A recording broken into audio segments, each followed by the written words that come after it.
Hi, I'm Sam Poueu. Hi, I'm Stephanie Anderson, and we're from The Biggest Loser, and you're watching usmagazine.com.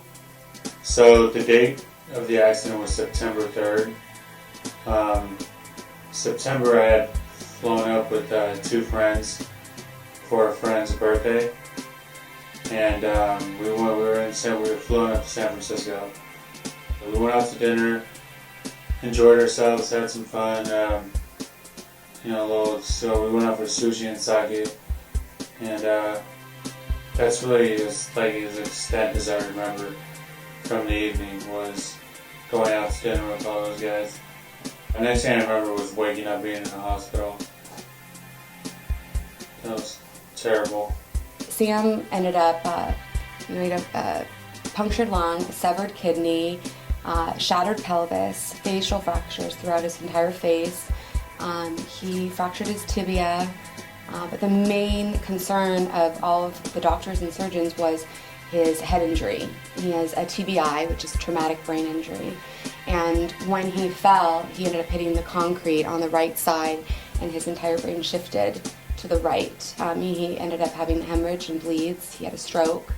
I think it's natural to have any kind of what if, what's going to happen if he doesn't make it, what will happen to me, how will I move on, how will I get on, what will happen to his family.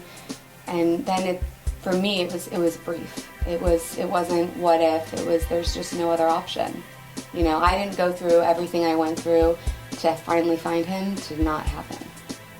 It scares me just to hear what she went through. That's why I'm marrying her. She was there every day and was my vital source of life, and to have her, it's amazing, clearly a gift from the higher power. We have a wedding coming up? What? I think so. Unless you become runaway bride. No. We do. We have a wedding coming up, and Sam and I talked about the options. There's always the option of moving the date. It was never about canceling. That was never an option on my end. But we wanted to keep our date, and I told Sam for me it wouldn't matter if he rolled down in a wheelchair, down the aisle. I wanted to marry him, but I wanted him to have the day that he was dreaming of. He's a big dancer. He loves to be with friends and family. I didn't want him to feel confined or, not 100%. And so we had a full discussion about it, and Sam, with the doctors, they were involved, and they felt very confident that, he would have enough time to recover. So we've kept everything the same, and we're getting real close. We're ready.